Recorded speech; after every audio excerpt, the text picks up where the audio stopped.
ಬಹಿರಂಗ ಆಟಕ್ಕೆ ಬ್ರೇಕ್ ಬಿದ್ದಿದೆ. ಬಹಿರಂಗ ಆಟಕ್ಕೇನೋ ಬ್ರೇಕ್ ಬಿದ್ದಿದೆ, ಆದರೆ ಪಕ್ಷಗಳ ನಡುವಿನ ಆಟಕ್ಕೆ ಬ್ರೇಕ್ ಬಿದ್ದಿಲ್ಲ. ಮತದಾರರ ಮನವೊಲಿಸುವ ಕಾರ್ಯ ಇನ್ನೂ ಕೂಡ ಕೊನೆಯಾಗಿಲ್ಲ. ಕಾರಣ ಕೊನೆ ಕ್ಷಣದವರೆಗೂ, ಅದರಲ್ಲೂ ಕೂಡ ಎಲೆಕ್ಷನ್ನ ಹಿಂದಿನ ದಿನ ಏನು ಬೇಕಾದರೂ ಆಗಬಹುದು. ಮತದಾರನ ಮನವನ್ನು ಒಲಿಸುವಂತಹ ಕೆಲಸ ಕಾರ್ಯಗಳು ಆ ಸಂದರ್ಭದಲ್ಲೇ ಬಹಳ ಚೇಂಜ್ ಆಗೋದು, ಏನು ಬೇಕಾದರೂ ಆಗಬಹುದು. ಅಂತಹ ಒಂದು ಪ್ರಯತ್ನಗಳು ಕೂಡ ಈಗಿನಿಂದಲೇ ಆರಂಭ ಆಗಿರೋದನ್ನು ನೋಡ್ತಾ ಇದ್ದೀವಿ. ಇವತ್ತಿನ ಇಡೀ ದಿನ ಏನೇನು ಆಯಿತು, ಬಾಗಲಕೋಟೆ ಹಾಗೆಯೇ ದಾವಣಗೆರೆ ದಕ್ಷಿಣ ವಿಧಾನಸಭಾ ಕ್ಷೇತ್ರದಲ್ಲಿ ಯಾವ ರೀತಿಯಾಗಿ ಆರೋಪ ಪ್ರತ್ಯಾರೋಪಗಳಿತ್ತು ಅನ್ನೋದರ ಕಂಪ್ಲೀಟ್ ಡೀಟೇಲ್ಸ್ ಅನ್ನ ನಾವು ಈ ವರದಿಯ ಮೂಲಕ ನೋಡ್ತಾ ಹೋಗೋಣ.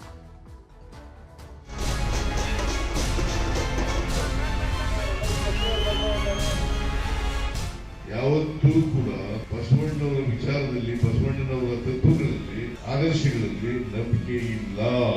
3 ವರ್ಷ ಆಗಿದೆ ಸರ್ಕಾರ ಬಂದು, ಅವ್ರ ಬಂಡವಾಳ ಎಲ್ಲ ಬಯಲಾಗಿದೆ.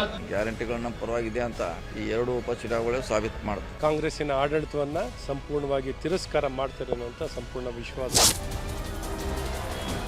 ಬಾಗಲಕೋಟೆ ದಾವಣಗೆರೆ ದಕ್ಷಿಣದಲ್ಲಿ ಅಗ್ರ ನಾಯಕರ ಹೋರಾಟಕ್ಕೆ ಬ್ರೇಕ್ ಬಿದ್ದಿದೆ. ಬಹಿರಂಗ ಪ್ರಚಾರಕ್ಕೆ ತೆರೆಬಿದ್ದ ಕಾರಣಕ್ಕೆ ನಾಯಕರ ಮಾತಿನ ಯುದ್ಧ ಮುಗಿದಿದೆ.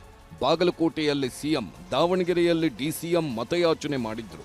ನಾಳೆ ಅಭ್ಯರ್ಥಿಗಳು ಸ್ಥಳೀಯರಿಂದ ಮನೆ ಮನೆ ಪ್ರಚಾರ ಮಾಡಲಿದ್ದು, ನಾಡಿದ್ದು ಮತದಾನವಾಗಲಿದೆ.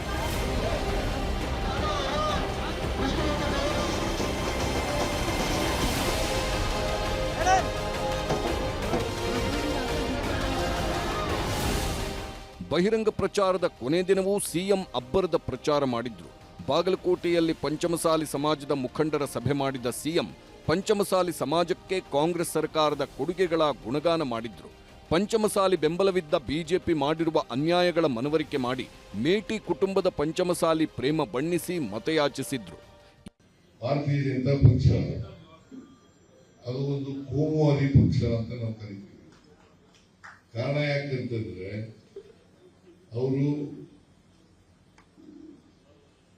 ಧರ್ಮದ ಹೆಸರಿನಲ್ಲಿ, ಜಾತಿ ಹೆಸರಿನಲ್ಲಿ ರಾಜಕೀಯ ಮಾಡ್ತಾರೆ. ಸಮಾಜದಲ್ಲಿ ಒಡಕುಂಟು ಮಾಡತಕ್ಕಂಥ ಕೆಲಸವನ್ನು ಮಾಡ್ತಾರೆ.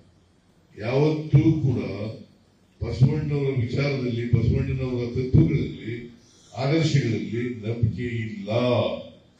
ಇದನ್ನ ಬಹಳ ಸ್ಪಷ್ಟವಾಗಿ ಭಾರತೀಯ ಜನತಾ ಪಕ್ಷದವರು ಬರೀ ಬಸವಣ್ಣನವರು ಅಷ್ಟಕ್ಕೆ ವಿರೋಧ ಮಾಡಲ್ಲ, ನಮ್ಮ ಸಂವಿಧಾನನೂ ವಿರೋಧ ಮಾಡ್ತಾರೆ. ಸಮಾಜದಲ್ಲಿ ಇರ್ತಕ್ಕಂಥ ಎಲ್ಲ ಬಡವರನ್ನು ವಿರೋಧ ಮಾಡ್ತಾರೆ. ಕಿತ್ತೂರು ರಾಣಿ ಚೆನ್ನಮ್ಮನವರನ್ನ ಆ ಜಯಂತಿ ಮಾಡಲಿಕ್ಕೂ ಕೂಡ ಇವ್ರಿಗೆ ಆಗ್ಲಿಲ್ಲ.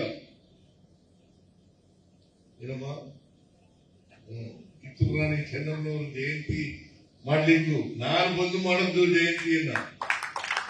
ಇವತ್ತು ನಾನು ವಿನಂತಿ ಮಾಡ್ಕೊಳ್ಳೋದಿಷ್ಟೇ, ಯಾಕಂದ್ರೆ ಯಾವತ್ತೂ ನಿಮ್ಮ AD ಸಾಹೇಬ್ ಜೊತೆಗಿದ್ದಂತ ಅನೇಕ ಜನ ನಮ್ಮ ಸಮುದಾಯದವರು ಬಹಳಷ್ಟು ಪ್ರೀತಿಯಿಂದ, ಯಾಕಂದ್ರೆ ಸನ್ಮಾನ್ಯ ಮೇಟಿ ಅವರು ಹೆಂಗಿದ್ರು ಅಂದ್ರೆ ಯಾವ ಧರ್ಮಕ್ಕೂ ವಿರೋಧವನ್ನು ವ್ಯಕ್ತಪಡಿಸುವಂತವಲ್ಲ, ಎಲ್ಲರನ್ನೂ ಒಪ್ಪಿಕೊಂಡಂತ ವ್ಯಕ್ತಿ ಬಾಗಲಕೋಟೆ ಮತಕ್ಷೇತ್ರದಲ್ಲಿ ಯಾರಾಗಿದ್ರು ಅಂದ್ರೆ ಅದು ಸನ್ಮಾನ್ಯ ಮೇಟಿ ಸಾಹೇಬರಾಗಿದ್ರು ಅನ್ನೋದನ್ನ ನಾವು ಯಾರು ಕೂಡ ಮರಿಬಾರದು. ಉಲ್ಲಪ್ಪ ಮೇಟಿ ಅವ್ರನ್ನ ಯಾವತ್ತೂ ನಾವು ಮರೆಯಕ್ಕಾಗಿಲ್ಲ.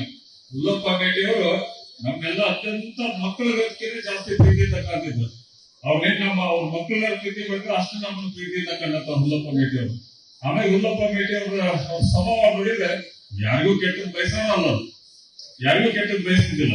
ಅವ್ರ ಕಡೆ ಒಳ್ಳೇದು ನಿಮ್ಗೆ ಏನಾದ್ರೆ ಸಹಾಯ ಆಗಿರಕ್ಕಿರ್ತಾರೆ ಒಂದು ಚಿಕ್ಕ ಕಡೆಯಿಂದ, ಆದ್ರೆ ನಿಮಗೆ ಕೆಟ್ಟದ್ದು ಮಾತ್ರ ಎಂದು ಮಾಡಿಲ್ಲ ಅನ್ನುವಂತ ಮಕ್ಕಳೆಲ್ಲ ಗಮನ ಇರಬೇಕಾಗುತ್ತೆ. ಈ ಮಧ್ಯೆ ಪೋಸ್ಟರ್ ವಾರ್ ಮೂಲಕ ಮತ ಸೆಳೆಯುವ ಯತ್ನಕ್ಕೆ ಬಿಜೆಪಿ ಯತ್ನ ಮಾಡಿದೆ. ಬಾಗಲಕೋಟೆಯಲ್ಲಿ ಕಾಂಗ್ರೆಸ್ ವಿರುದ್ಧ ಬಿಜೆಪಿ ಚಾರ್ಜ್ ಶೀಟ್ ರಿಲೀಸ್ ಮಾಡಿದೆ. ಶಿವಾಜಿ ಮೆರವಣಿಗೆ ಮೇಲೆ ಕಲ್ಲು ಎಸೆದ ಪ್ರಕರಣ, ಬಾಗಲಕೋಟೆ ನಗರಾಭಿವೃದ್ಧಿ ಪ್ರಾಧಿಕಾರದ ನಿಧಿ ಕದ್ದಿದ್ದು, ರಸ್ತೆ ಗುಂಡಿ ಮುಚ್ಚದೆ ನಿರ್ಲಕ್ಷ್ಯ ವಹಿಸಿರೋದು, ವರ್ಗಾವಣೆ ದಂಧೆ, ಕಮಿಷನ್ ಸರ್ಕಾರ ಅಂತೆಲ್ಲ ಆರೋಪ ಮಾಡಿದೆ. ಅಷ್ಟೇ ಅಲ್ಲ, 2 ಕ್ಷೇತ್ರಗಳಲ್ಲಿ ಗೆದ್ದೇ ಗೆಲ್ತೇವೆ ಎಂಬ ಆತ್ಮವಿಶ್ವಾಸದಲ್ಲೇ ಇದೆ. ಬಿಜೆಪಿ ಬಹಳ ದೊಡ್ಡ ಪ್ರಮಾಣದ ಅಂತರದಲ್ಲಿ ಗೆಲ್ತಿದೆ. ಹಿಂದೆ 3 ಉಪಚುನಾವಣೆಯಲ್ಲಿ ಅವ್ರ ಸರ್ಕಾರ ಬಂದು ಕೇವಲ 1 ವರ್ಷ ಆಗಿತ್ತು. ಅವ್ರ ಬಂಡವಾಳ ಯಾರಿಗೂ ಗೊತ್ತಿರಲಿಲ್ಲ. ಈಗ 3 ವರ್ಷ ಆಗಿದೆ ಸರ್ಕಾರ ಬಂದು, ಅವ್ರ ಬಂಡವಾಳ ಎಲ್ಲ ಬಯಲಾಗಿದೆ. ಜನ ವಿರೋಧ ಆಗಿದ್ದಾರೆ, ಯಾವುದೇ ಅಭಿವೃದ್ಧಿ ಆಗಿಲ್ಲ, ಭ್ರಷ್ಟಾಚಾರ ಇದೆ, ಜನರು ಬಹಳ ಸಂಕಷ್ಟದಲ್ಲಿದ್ದಾರೆ. ಆದ್ದರಿಂದ ಎಲ್ಲ ವರ್ಗದ ಜನ ಈಗ ಈ ಸರ್ಕಾರದ ವಿರುದ್ಧ ತಿರುಗಿ ಬಿದ್ದಿದ್ದಾರೆ. ಭಾರತೀಯ ಜನತಾ ಪಕ್ಷ 2 ಕ್ಷೇತ್ರಗಳಲ್ಲಿ ಅತ್ಯಧಿಕ ಮತಗಳಿಂದ ಜಯಿಸಲಿದೆ. ಸಂಪೂರ್ಣ ವಿಶ್ವಾಸ ಇದೆ. ಬಾಗಲಕೋಟೆ ಮತ್ತು ದಾವಣಗೆರೆ ದಕ್ಷಿಣ ವಿಧಾನಸಭಾ ಕ್ಷೇತ್ರದಲ್ಲಿ ಭಾರತೀಯ ಜನತಾ ಪಾರ್ಟಿಯ ಅಭ್ಯರ್ಥಿಗಳಿಗೆ ಭಾರತೀಯ ಜನತಾ ಪಾರ್ಟಿಯ ಪರವಾಗಿ ಎಲ್ಲರೂ ಮತದಾನವನ್ನು ಮಾಡ್ತಾರೆ, ಬೆಂಬಲವನ್ನು ಕೊಡ್ತಾರೆ. ಕಾಂಗ್ರೆಸ್ಸಿನ ಆಡಳಿತವನ್ನು ಸಂಪೂರ್ಣವಾಗಿ ತಿರಸ್ಕಾರ ಮಾಡ್ತಾರೆ ಅನ್ನುವಂಥ ಸಂಪೂರ್ಣ ವಿಶ್ವಾಸ ಇದೆ ಅನ್ನೋಂಥದ್ದು ಇವತ್ತು ಜನರ ಅಭಿಪ್ರಾಯದ ನೋಡಿದಾಗ ಕಾಂಗ್ರೆಸ್ಸಿನ ವಿರುದ್ಧವಾಗಿರೋದು ಭಾಳ ಸ್ಪಷ್ಟವಾಗಿ ಎಲ್ಲೆಲ್ಲೂ ಎದ್ದು ಕಾಣುವಂಥದ್ದಾಗುತ್ತೆ. ಇನ್ನು ಬಾಗಲಕೋಟೆ ಅಖಾಡದಲ್ಲಿ ಕಾಂಗ್ರೆಸ್ ಪರ ಕಾರ್ಯತಂತ್ರ ಮಾಡಿರುವ ಸತೀಶ್ ಜಾರಕಿಹೊಳಿ ಎರಡೂ ಕಡೆ ನಾವೇ ಗೆಲ್ತೇವೆ ಅಂತಾರೆ. ಗ್ಯಾರಂಟಿಗಳು ನಮ್ಮ ಕೈ ಹಿಡಿತಾವೆ ಅನ್ನೋದು ಸತೀಶ್ ಆತ್ಮವಿಶ್ವಾಸದ ಮಾತುಗಳು. ಸ್ಪಂದನೆ ಇದೆ, ಯಾಕಂದ್ರೆ ನಾವು ಕೂಡ ಇಲ್ಲಿ 4 ಸಾರಿ ಗೆದ್ದಿದ್ದೀವಿ. ನಮ್ಮವರೇ ಇದ್ದರು, ನಮ್ಮನ್ನು ಇವತ್ತಾರ ಕಳ್ಕೊಂಡಿದ್ದೀವಿ. ಅವ್ರ ಸ್ಥಾನದಲ್ಲಿ ಉಪಚುನಾವಣೆ ನಡೀತಾ ಇದೆ. ಸೊ ನಾವು ಗೆಲ್ಲುವಂಥ ಅವಕಾಶಗಳೇ ಇದೆ ಎಲ್ಲರೂ. ಸರ್, ಗ್ಯಾರಂಟಿಗಳದ್ದು ಏನೂ ಯೂಸ್ ಆಗೋದಿಲ್ಲ ಎಲೆಕ್ಷನ್ದಾಗ ಅನ್ನೋದು ಬಿಜೆಪಿ ಅವರು ಇಲ್ಲ ಹೇಳ್ತಾರೆ, ಅವ್ರು ಹೇಳೋಂಗೆ ಹೇಳ್ತಾರೆ. ಗ್ಯಾರಂಟಿಗಳು ಹಾಗೆ ಆಗ್ತಾವೆ, ಆಗೋಲ್ಲ ಅಂತ ಹೇಳಲಿಕ್ಕೆ ಆಗಲ್ಲ. ಈ ಚುನಾವಣೆ ಸಾಬೀತು ಮಾಡ್ತಿತ್ತು ಗ್ಯಾರಂಟಿಗಳು ನಮ್ಮ ಪರವಾಗಿದೆ ಅಂತ. ಈ 2 ಉಪಚುನಾವಣೆಗಳು ಸಾಬೀತು ಮಾಡ್ತವೆ. ಇನ್ನೊಂದು ಕಡೆ ದಾವಣಗೆರೆಯಲ್ಲಿ ಡಿಕೆ ಶಿವಕುಮಾರ್ ನೇತೃತ್ವದಲ್ಲಿ ಅದ್ಧೂರಿ ರೋಡ್ ಶೋ ನಡೆಯಿತು. ಆಜಾದ್ ನಗರ, ಬಾಷಾನಗರ, ಅಖ್ತರ್ ರಜಾ ವೃತ್ತದ ಮೂಲಕ ರೋಡ್ ಶೋ ಮಾಡಿದ್ರು. ಡಿಕೆ ಶಿವಕುಮಾರ್ ಜೊತೆ ಮಾಜಿ ಕ್ರಿಕೆಟಿಗ ಮೊಹಮ್ಮದ್ ಅಜರುದ್ದೀನ್ ಸೇರಿದಂತೆ ಬಹುತೇಕ ಮುಸ್ಲಿಂ ನಾಯಕರು ಭಾಗಿಯಾಗಿದ್ರು.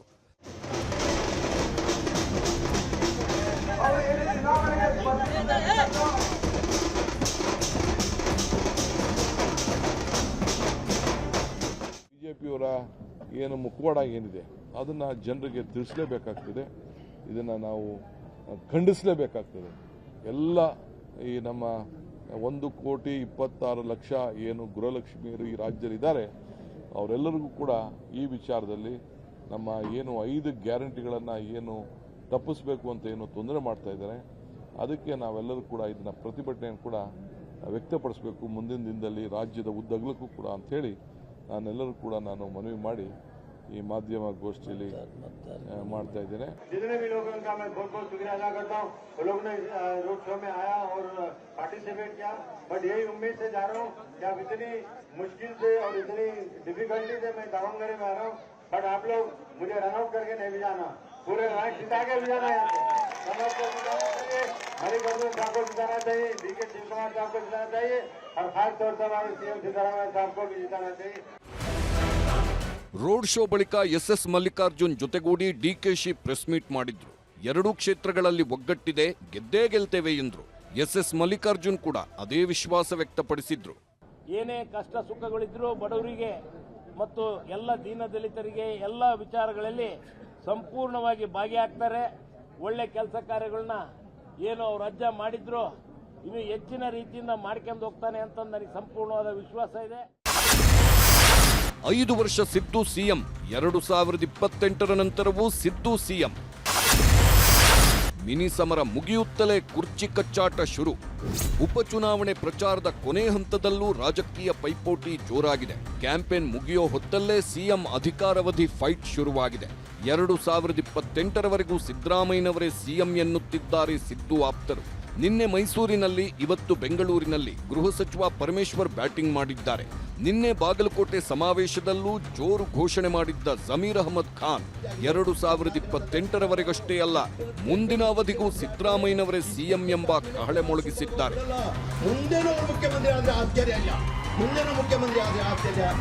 ಮುಖ್ಯಮಂತ್ರಿಗಳು ಮತ್ತು ಹೈಕಮಾಂಡ್ನವರ ವಿವೇಚನೆಗೆ ಬಿಟ್ಟಿರೋದು. ಪರಮೇಶ್ವರ್, ಜಮೀರ್ ಅಹಮದ್ ಖಾನ್ ಮಾತುಗಳು ಸಹಜವಾಗೇ ಡಿಕೆ ಬ್ರದರ್ಸ್ ಕೆಣಕಿವೆ. ಎಲೆಕ್ಷನ್ ಮುಗಿಲಿ, ಆಮೇಲೆ ಮಾತಾಡೋಣ ಎಂದಿದ್ದಾರೆ ಡಿಕೆ ಸುರೇಶ್. ಆದರೆ ಈಗ ಯಾಕೆ ಚರ್ಚೆ? ಕಾಲವೇ ಎಲ್ಲದಕ್ಕೂ ಉತ್ತರ ಕೊಡುತ್ತೆ ಅಂತಿದ್ದಾರೆ ಡಿಕೆ ಶಿವಕುಮಾರ್. ನನ್ನಾಗಿರದಂತ ಸಿದ್ದರಾಮಯ್ಯ ಅವರು 28 ಮುಖ್ಯಮಂತ್ರಿ ಆಗ್ತಾರೆ. 28 ಆದ್ಮೇಲೆ ಜನ ಸುಲಭವಾಗಿ ಅವ್ರು ಬಿಡಲ್ಲ.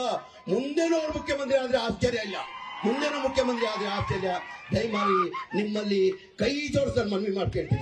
ನಾನು ನೋಡಿದೆ. ನಾನು ಸರ್, ನಾನು ಏನ್ ತಿಳ್ಕೊಂಡಿದ್ದೆ, ನಮ್ಮ ರಾಜ್ಯದಲ್ಲೇ ನಿಮ್ ಜನ ಕೇಳ್ತಾರಂತ. ನಾನು ಕೇರಳ, ಒಂದ್ ನಿಮಿಷ ಇರಿ, ನಾನು ಅಲ್ಲಿ ಕೇರಳಕ್ಕೆ ಹೋಗಿದ್ದೆ ಸರ್. 10 ದಿನ ಕೇರಳ ಇದ್ದೆ ನಾನು. ಕೇರಳದಲ್ಲಿ ಎಲ್ಲೋ ಕೊಚ್ಚಿ ಎಲ್ಲೋದ್ರು ಸಿದ್ದರಾಮಯ್ಯ, ಕೊಚ್ಚಿದಲ್ಲಿ ಹೋಗಿ ಸಿದ್ದರಾಮಯ್ಯ, ಟ್ವೆಂಡ್ರಮ್ ಹೋಗಿ ಸಿದ್ದರಾಮಯ್ಯ, ಕಾಸರಗೋಡು ಸಿದ್ದರಾಮಯ್ಯ, ಎಲ್ಲೋದ್ರು ಸಿದ್ದರಾಮಯ್ಯ ಸಿದ್ದರಾಮಯ್ಯ ಸಿದ್ದರಾಮಯ್ಯ ಅಂತಾರೆ. ಇವತ್ತು ಮಾಧ್ಯಮ ಸ್ನೇಹಿತರು ಕೇಳಿದ್ರು ಸರ್, ಏನ್ ಸರ್ ಕುಮಾರಸ್ವಾಮಿ ಅವ್ರು ಹಿಂಗಂತಾರಂದ್ರೆ, ಇಲ್ಲ ಸರ್ ಅವ್ರು ಬಹಳ ಹೊಟ್ಟೆ ಕಿಚ್ಚೇನಾಗಿದೆ ಅವ್ರಿಗೆ. 2007ರಿಂದ 2008 ಮುಖ್ಯಮಂತ್ರಿ ಇರುವಾಗ ಕುಮಾರಸ್ವಾಮಿ ಪಾಪ್ಯುಲಾರಿಟಿ ಸಿಕ್ಕಿದ್ದು ಸಹಜ, ಅದು ಸಿಕ್ಕಿತ್ತು ಅವ್ರಿಗೆ, ಇಲ್ಲ ಅಂತ ಇಲ್ಲ. ಯಾವ್ದಾರ ರಾಜಕಾರಣಿ ಇಲ್ಲಿ ಪಾಪ್ಯುಲಾರಿಟಿ ಸಿಗ್ತದೆ, ಬರ್ತಾ ಬರ್ತಾ ಡೌನ್ ಆಗ್ತದೆ. ನಮ್ ಸಿದ್ದರಾಮಯ್ಯ ಸಾಹೇಬ್ ಹೆಂಗೆ ಹೇಳಿದ್ರೆ ಬರ್ತಾ ಬರ್ತಾ ಪಾಪ್ಯುಲಾರಿಟಿ ಜಾಸ್ತಿ ಆಗ್ತದೆ. ನಮ್ಮ ರಾಜ್ಯ ಇಲ್ಲ, ಇಡೀ ದೇಶದಲ್ಲಿ ಎಲ್ಲ ಮನೆ ಸಿದ್ದರಾಮಯ್ಯ ಅವರಿಗೆ ಕೇಳ್ತಾರೆ. ಕಾಲ ಅದಕ್ಕೆ ಉತ್ತರ ಹೇಳ್ತದೆ ಅಂತ ಹೇಳಿದ್ರಲ್ಲ.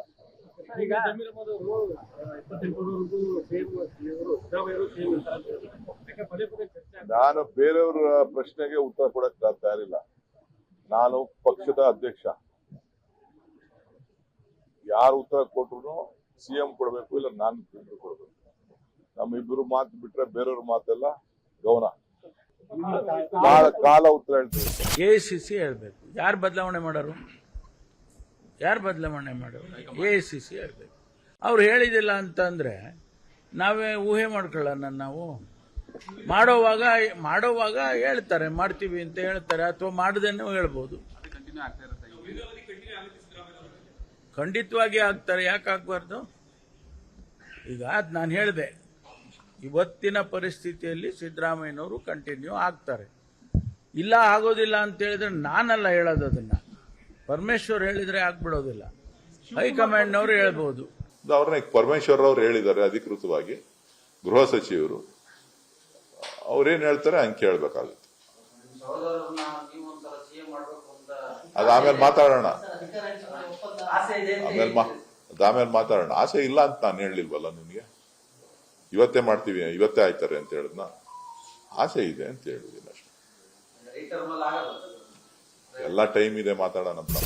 ಸೊ ಎಲೆಕ್ಷನ್ ಆಟ ಮುಗೀತು, ಮುಂದಿನ ಆಟ ಏನು ಅನ್ನೋ ಕುತೂಹಲ ಇದೀಗ ಕಾಂಗ್ರೆಸ್ ಹಾಗೂ ಬಿಜೆಪಿ ಎರಡೂ ಮನೆಗಳಲ್ಲಿ ಕುತೂಹಲ ಮೂಡಿಸಿದೆ. Bureau report, news 18.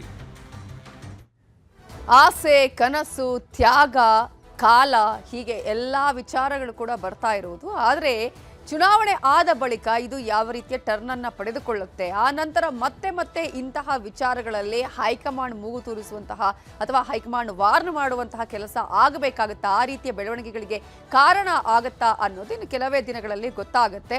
ಸಿಎಂ ಸ್ಥಾನದ ವಿಚಾರದಲ್ಲಿಯೂ ಕೂಡ ಏನಾದರೂ ಬದಲಾವಣೆ ಆಗುತ್ತಾ ಅನ್ನೋದು.